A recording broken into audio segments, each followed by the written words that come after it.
Tiré de Contes du pays gallo d'Adolphe Horin, les éditions de l'Avenir présentent Le Rocher d'Uzel, légende des bords de la Vilaine.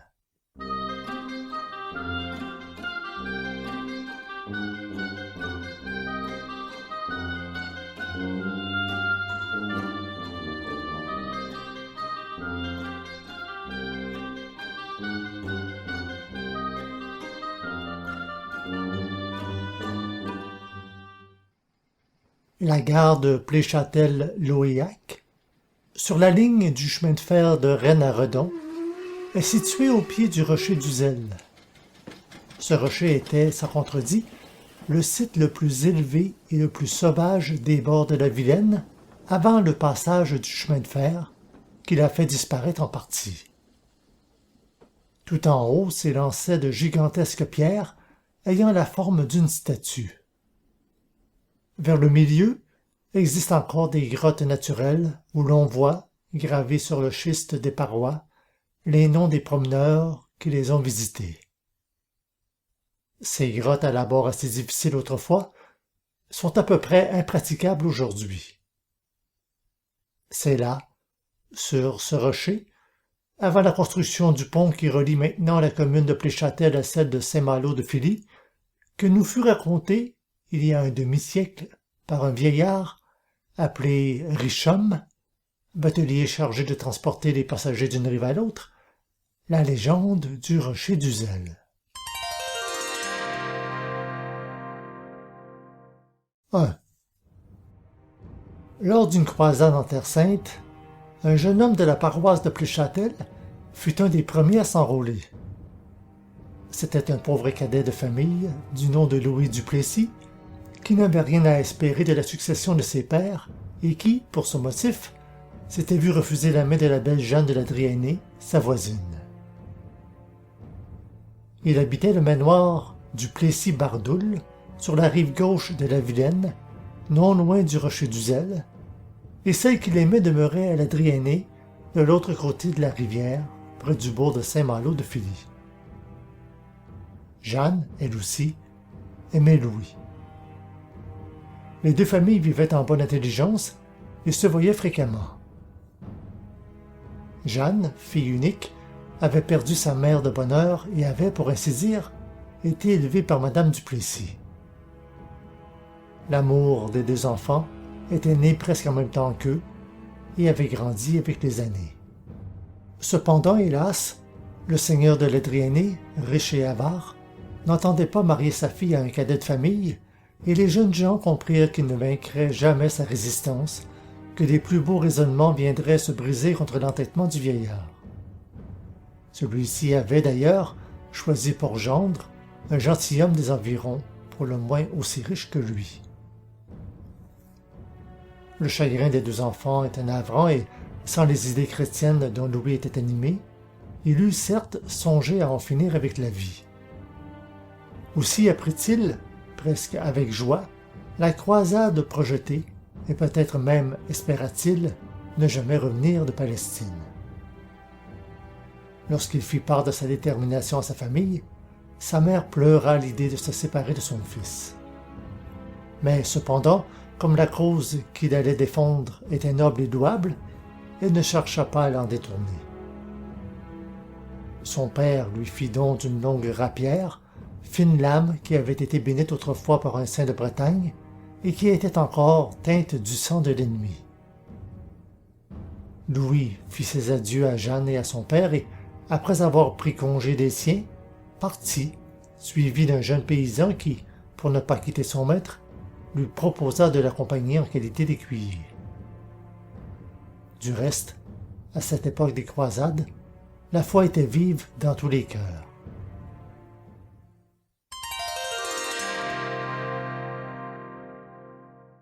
II.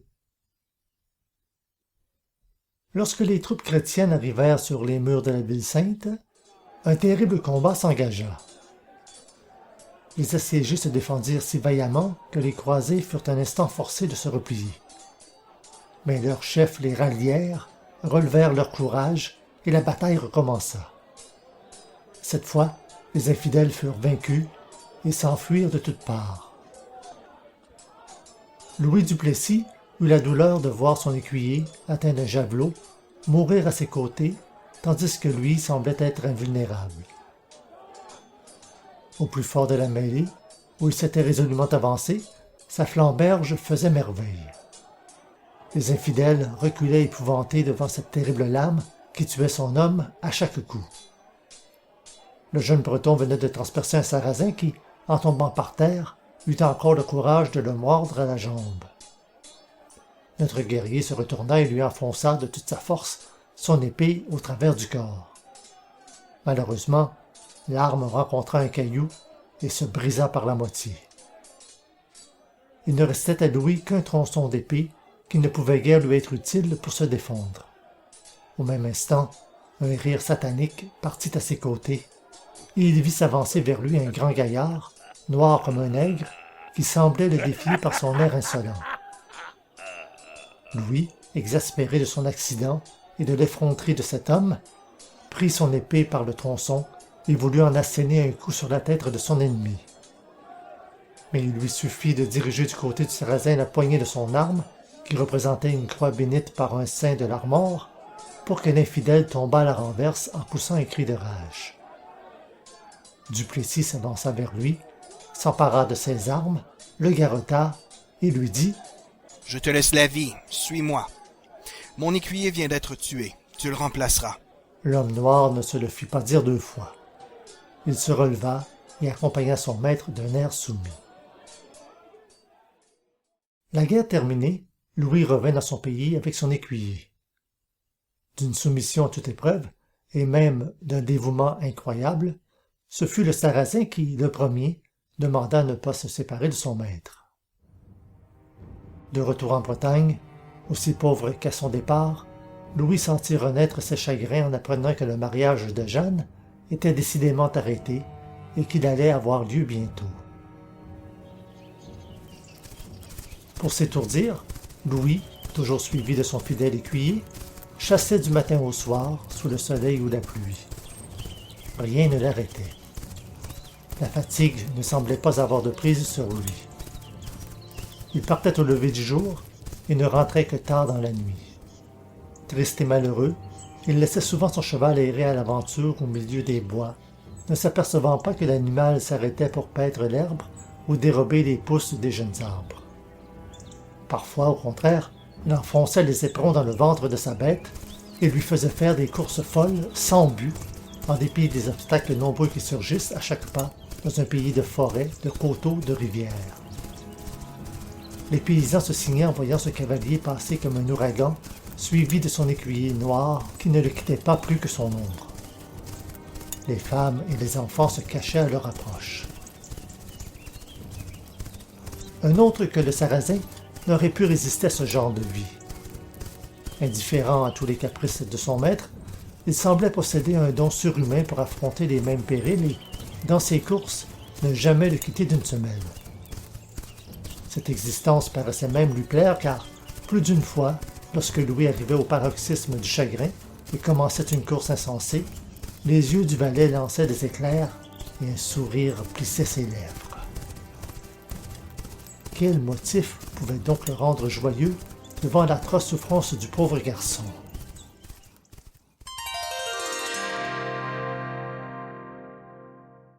III. C'était la fin de l'automne, l'époque des jours courts et brumeux.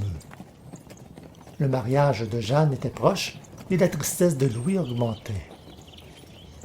Un soir qu'il revenait de la chasse, plus morose et plus malheureux que jamais, son domestique rompit le silence le premier, ce qu'il n'avait pas encore fait, et dit « Maître, j'ai une communication à vous faire. »« Parle. » répondit Louis, distrait. « Je ne puis le faire ici.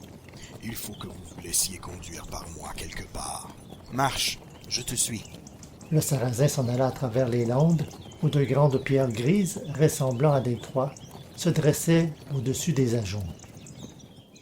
S'approchant de l'une de ces pierres, qui sembla reculer devant lui, un souterrain apparut sous les pieds de l'homme noir, qui y descendit après avoir allumé une lanterne qui se trouvait placée dans une cavité de mur. Louis, sans hésiter, le suivit. Ils marchèrent d'abord dans la boue, car l'eau suintait le long des roches. Bientôt, ils gravirent plusieurs escaliers, étroits et rapides, puis arrivèrent enfin dans une chambre ressemblant à la demeure d'un sorcier. Il y avait une forge dans un coin, et sur une table, des instruments de toutes sortes et de toutes formes. Des pépites d'or étaient sur un fourneau, et des pièces du même métal brillaient çà et là. Louis, de plus en plus surpris, dit enfin à l'homme noir: « Où sommes-nous ici ?»« Dans une arrière-grotte du rocher d'Uzel. »« Chez qui ?»« Chez moi. »« À qui cet or ?»« À toi, si tu le veux. » C'était la première fois qu'il tutoyait son maître. « Qui donc es-tu ?»« Satan. » Louis, un peu troublé à cette réponse, se remit cependant et reprit: « Et que veux-tu que je fasse de cet or ?»« Porte-le au vieil avare de la Drionnaie, afin de devenir son gendre. »« Qui t'a dit que j'aimais Jeanne ?»« Je l'ai deviné. » Louis Duplessis contemplait cet tas d'or et se disait: « C'est vrai, avec cela je pourrais sans doute l'épouser. Quelles sont tes conditions ?» demanda le pauvre amoureux, qui supposait bien que le diable ne lui donnerait pas son or gratuitement. « Prends cette fortune, répondit Satan. Fais-en ce que tu voudras, mais épouse Jeanne qui, dans 10 ans, cessera d'être ta femme, parce qu'elle m'appartiendra, et je viendrai la chercher ici, sur le haut de ce rocher. Tais-toi, misérable! Jeanne t'appartenir! Oh, jamais, jamais! Garde ton or et laisse-moi sortir d'ici! » Satan toucha une pierre qui tourna aussitôt sur elle-même et laissa pénétrer une bourrasque de vent. Louis sortit et se trouva dans les grottes connues du rocher d'Uzel. « Tu as 8 jours pour réfléchir !» lui cria le diable. « Ce délai expiré, tu ne me verras plus! Pendant 8 nuits, je t'attendrai au pied du rocher !» À partir de ce moment, le Sarrasin ne reparut pas au Plessis, mais Louis le rencontra souvent dans ses promenades solitaires. Lorsque ce dernier songeait au monceau d'or de la grotte, Satan lui apparaissait immédiatement, tantôt à califourchon sur un talus, tantôt assis au pied d'un arbre dans les clairières du bois, ou bien encore adossé aux pierres grises des landes. Partout il le trouvait, presque au même instant, dans les endroits les plus opposés.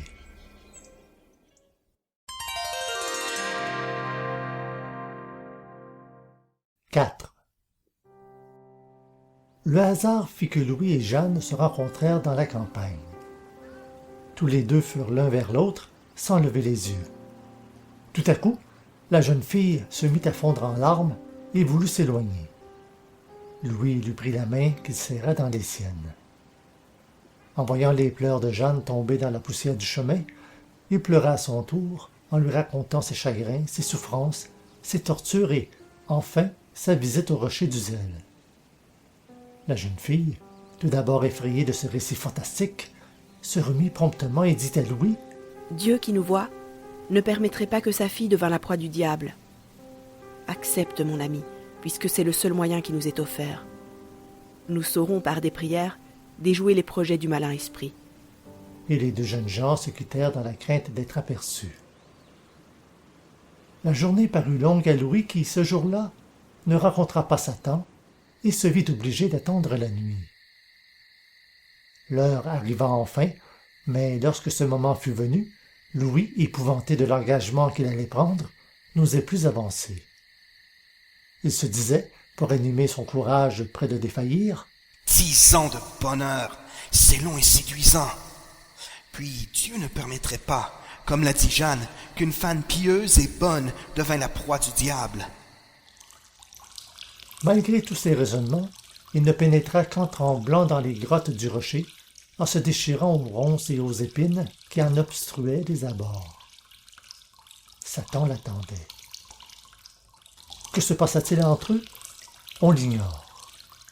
Toujours est-il que Louis en sortit vieilli de 10 ans, les cheveux presque blancs, mais le dos ployant sous des sacs énormes.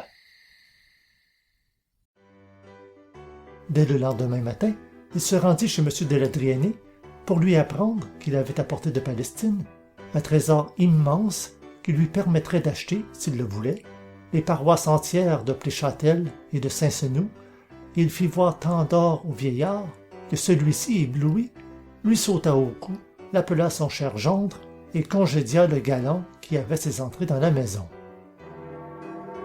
Le mariage eut lieu un mois plus tard.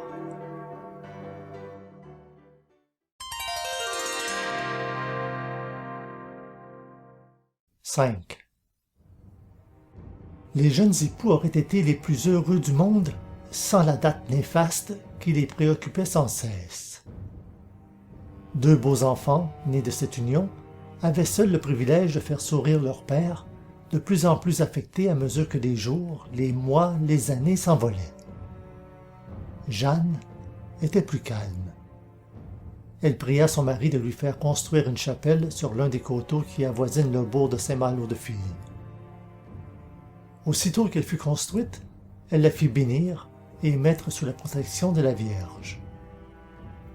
La jeune châtelaine s'y rendait chaque jour, accompagnée de ses 2 enfants, pour prier la mère du Christ de ne pas l'enlever aux 2 petits êtres qui avaient tant besoin d'elle. Le moment terrible approchait, et Louis, aussi triste qu'à son retour de la Terre Sainte, recommença ses promenades, ses chasses et ses courses échevelées, jusqu'au jour où il aperçut Satan assis au pied des pierres grises des Landes. Alors, il n'osa plus sortir, de peur de le rencontrer. Hélas, les 10 années expirèrent. Jeanne, effrayée à son tour, car elle aussi avait vu le démon rôdant près du castel, s'en alla de nouveau se jeter aux pieds de la Vierge afin de la prier de ne pas l'abandonner dans un pareil moment. Qu'on juge de son étonnement, de sa surprise, de sa joie, lorsqu'elle vit la statue de Marie s'animer, descendre de l'autel, et qu'elle l'entendit lui dire « Jeanne, je viens à ton secours. Dans un instant, j'aurai chassé le mauvais ange de la terre, et alors tu pourras sortir d'ici sans aucune crainte. » De la taille de Jeanne, et avec des vêtements pareils à ceux de la jeune femme, elle sortit de la chapelle et regarda où pouvait être Satan. Elle l'aperçut sur le haut du rocher d'Uzel, qui la guettait comme un hibou guette une souris. Il était là, les bras croisés, qui la regardait venir d'un air joyeux. Il ne se doutait guère du sort qui l'attendait. La Vierge descendit le coteau jusqu'au bord de la rivière, détacha elle-même le bateau amarré au rivage et le dirigea vers l'autre rive sans le secours de personne. Le diable, émerveillé de son adresse, ne la quittait pas des yeux. Il sortit du bateau et gravit les rochers d'Uzel. Un voile cachait son visage. Arrivée presque au sommet, elle releva ce voile et étendit la main vers le démon. En reconnaissant la mère du Christ, Satan jeta un cri de désespoir, de terreur et de rage. Pour fuir, il se transforma en serpent et voulut se sauver dans les broussailles.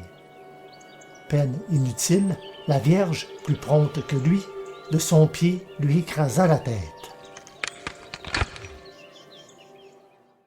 Elle revint ensuite à la chapelle informer Jeanne, restée en prière, qu'elle pouvait retourner près des siens pour les rassurer et les consoler, en leur apprenant qu'ils étaient débarrassés de leur ennemi. À partir de ce jour, la vie de cette pieuse famille s'écoula à bénir leur bienfaitrice et à distribuer en aumône le trésor du diable. Jusqu'au jour où le chemin de fer est venu faire abattre le rocher d'Uzel, la cime élancée de ce roc représentait une vierge. Les vieilles gens du pays vous l'affirmeront, et si vous leur montrez l'image de la Vierge, un serpent sous les pieds, tous vous diront « C'est Notre-Dame du Montserrat écrasant le sarrasin. »« C'est Notre-Dame du Montserrat, écrasant le sarrasin. »« C'est Notre-Dame du Montserrat écrasant le sarrasin. »« C'est Notre-Dame du Montserrat, écrasant le sarrasin. »